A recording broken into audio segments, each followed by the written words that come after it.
Beyond Photography Show, Andrew Boey. In the previous episodes, we have done quite a fair bit of things to the wall. We've made it white, we've made it black, we've added colorful, saturated colors to it.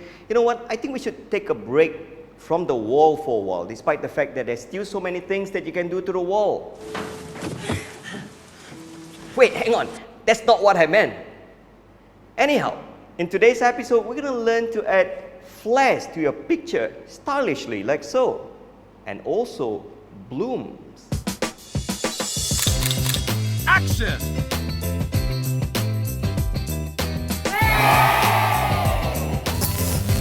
And to model for this episode, we have the beautiful, your all-time favorite, Demi. Say hi. If I have guys liking me on YouTube, I will say hi. Now, what we want to achieve is to have a small sparkle here. That's called a flare. To do this, you need to introduce a small light that faces the camera. Like this. Make sure that it is partially hidden behind your model. Second thing you need to do, increase the power of this flash to maximum. I'll explain to you why we need to do this. Now you know there are two properties with a flash. One is the intensity, which is the power. The second thing is how big or wide this light is, which is called the zoom. So we want this light to be small and harsh, and that's how you get a flare. So the power of the flash now is 1/1 on full power. Make sure that you use a small flash and make sure the zoom is maximum. This is at 105 millimeter. We're going to go to the front and set up the camera now. So you've gotten the flash at the back to be full power and the narrow zoom possible. Come to the front, turn off the main light, and I've got two strobes facing the wall that's going to give us a high-key, beautiful white background. It's time to set up your camera. The trick is simple. Use the lowest possible ISO. I like to use ISO 200 because I'm old. I come from the film days because the cheapest film at that time was ISO 200. And that brings us to the favorite question our viewers like to ask us. Why do I always like to use ISO 200 and not ISO 100? Simple answers. Number one, ISO 200 will give me one more stop down if I ever need to darken my camera. If I use ISO 100, I cannot go down anymore. Number two, Lighter's cheat sheet is based on ISO 200.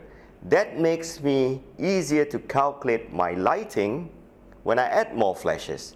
And then number three, not all camera would have ISO 100. Don't forget, many of our viewers here are beginners and their cameras may not have ISO 100. And finally, if you must know, I am that old. I used film. And the cheapest film that time is ISO 200. So don't ask that question anymore. It insults me, it makes me feel old. So if you like to use ISO 100, by all means, you can try that. That will make your camera darker. The darker it is, the better it is. And then the highest possible f number, for me, that's f16. And then I like to keep my shutter speed at about 1/125. That's somewhere in the middle. We're going to take a pre-visualization shot with that flash facing me a little bit.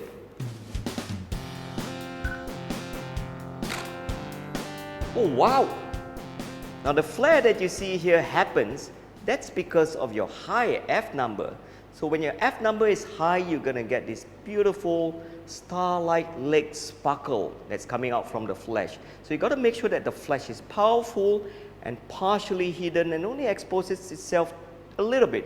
Too much, you're going to get this. Too little, you get nothing. So a little bit of trial and error and not moving too much is going to be pretty helpful for shots like this. Demi, it is now and only now that you turn on the main light. So you can put anything up here. A beauty dish is the one I'm using there. It can be a softbox or whatever. And now, let's see how that looks.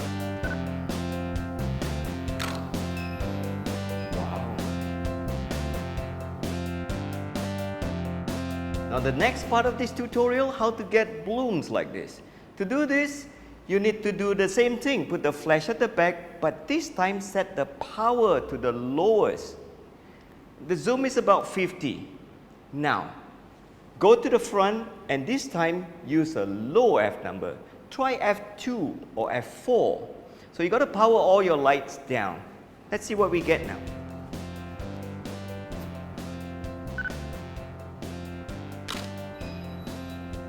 Wow, that's a bloom. So if you look at the difference between a flare and a bloom blooms, while a flare has star-like legs. Oh hey, let me share with you a special tip here. If you like to see more flare, here's what you do. Make your background darker.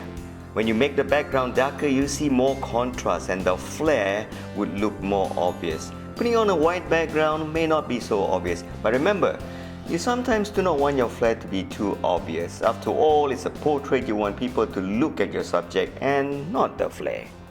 So now you know the difference between a flare and a bloom. Now you can use flare and blooms beautifully in portrait fashions. But there's one thing now you have to be aware, which I didn't tell you earlier. To get a flare, I resorted to a cheaper lens.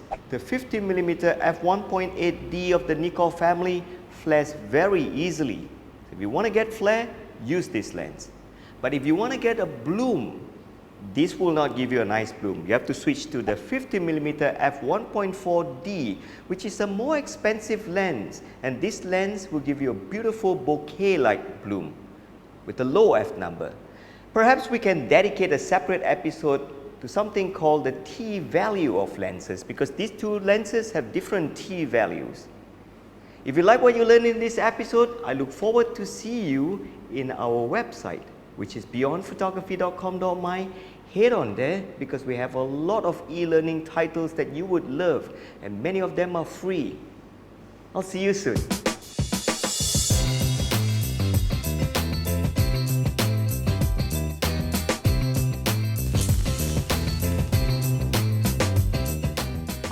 Despite the fact there's still so many things that the beautiful. Why? This guy went to sleep. Yeah.